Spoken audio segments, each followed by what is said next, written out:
ഇന്ന് നമ്മൾ Poland border വരെ ഒന്ന് പോവുകയാണ്. ഞാൻ ഒറ്റയ്ക്കല്ല പോകുന്നത്, എൻ്റെ കൂടെ വേറെ 2 ഫ്രണ്ട്സും കൂടെയുണ്ട്. നമുക്ക് ഇവിടെ നിന്ന് നടന്നു പോകാനൊന്നും ദൂരമേ ഉള്ളൂ. കാഴ്ചകളെ കണ്ട് നടന്നാണ് പോകുന്ന വഴിക്ക് ഒരു പുഴയെന്നോ അരുവിയെന്നോ എന്ത് വേണേലും പറയാം. അതിങ്ങനെ ഫ്രീസ് ആയി കിടക്കുന്നുണ്ടപ്പോൾ ഞങ്ങൾ ജസ്റ്റ് അതൊന്ന് കണ്ടിട്ട് പോകാൻ കരുതി അവിടെ ഒന്ന് കുറച്ച് നേരം സ്പെൻഡ് ചെയ്തു. അപ്പോൾ നോക്കിയപ്പോൾ ഒരു താറാവ്. ഞങ്ങൾ ആദ്യം വിചാരിച്ചു ആ താറാവ് ആ ഒരു വെള്ളത്തിൽ ഫ്രീസ് ആയി ഇരിക്കുവാണെന്ന്. പക്ഷെ അതിന് അനക്കമൊക്കെ ഉണ്ടായിരുന്നു. എനിക്കിവിടെ ഇഷ്ടപ്പെട്ടത് ഇവിടുത്തെ ബിൽഡിങ്സ് ആണ്. ഭയങ്കര പഴക്കം ചെന്ന കുറേ ബിൽഡിങ്സ് ഉണ്ട്. ഈ കാണുന്നത് ഒരു ജിമ്മാണെന്ന് പറഞ്ഞു കഴിഞ്ഞാൽ ആരെങ്കിലും വിശ്വസിക്കും. പക്ഷെ ഇത് ജിമ്മാണ്. നമ്മുടെ നാട്ടിലെ ജിമ്മിനെക്കാളും എത്ര ഡിഫറെന്റ് ആണല്ലോ ഇവിടുത്തെ ജിമ്മ്. അതിനിടെ ഞങ്ങൾ ബോർഡറിലേക്ക് ഇങ്ങനെ നടക്കുവാണ്. ഞങ്ങൾ വിചാരിച്ചു ഞങ്ങൾ ചെക്ക് ചെയ്യും, പാസ്പോർട്ടൊക്കെ ചോദിക്കുന്നു. പക്ഷെ ഒന്നും ചോദിച്ചില്ല. അങ്ങനെ ഞങ്ങൾ കൂളായിട്ട് നടന്നുപോയി.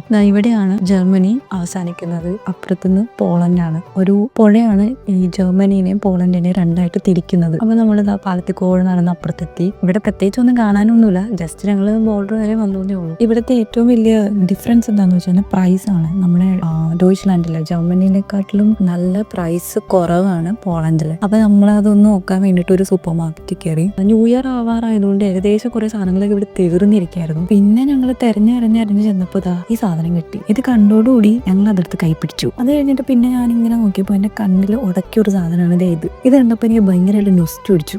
ജർമ്മനിയിൽ ഈ സാധനം ഞാൻ സൂപ്പർ മാർക്കറ്റിലൊന്നും കണ്ടിട്ടില്ല. അതാരണം ഇത് ഞാൻ ഒരെണ്ണം കൊടുത്തു. അങ്ങനെ ഞങ്ങൾ ബില്ലൊക്കെ പേ ചെയ്ത് പുറത്തിറങ്ങി. പോകുന്ന വഴിക്കാണ് ഈ സാധനം കാണുന്നത്. ആദ്യം എനിക്കിതൊന്നും മനസ്സിലായില്ല. ഞാൻ വിചാരിച്ചു യൂറോന്റെ റേറ്റ് ഒക്കെ ആയിരിക്കും എഴുതി വെച്ചേക്കണെന്ന്. പിന്നെയാണ് കൂടെയുള്ള ചേട്ടൻ പറഞ്ഞു തന്നത് ഇത് ടൊബാക്കോന്റെ റേറ്റ് ആണ് എഴുതി വെച്ചേക്കണേന്ന്. ഇത് 24 hours തുറന്നിരിക്കുന്ന ഒരു സംഭവമാണെന്ന്.